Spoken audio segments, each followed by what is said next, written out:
สาธุเดอร์คลิปนี้ได้ขึ้นอยู่หน้าโทรศัพท์ของผู้ใด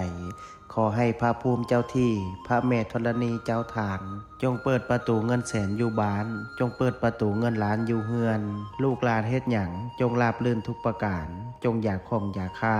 นึกคิดอันใดจงมาคว้าเอาอันใดจงไดพระอินทร์ขอให้มาทรงพระพรหมขอให้มารักษาเทวบุตรเทวดาขอให้มาคุ้มครองขอให้สุขกับมั่งขอให้หั่งกับมีขอให้เป็นเศรษฐีหน้าใหม่ขอให้รวยทันใจทุกประการดวงเปิดชีวิตเปิดงานเปิดค้าขายเปิดเงินแสนเงินล้านจงไหลเข้ามา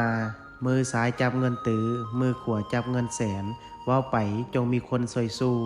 กูเข้ามาบ่มีวันร่มจมขอให้ฟูขึ้นน้ำเต็มพังมั่งมีคือเศรษฐีทั้งหลายนอนไซนอนใจ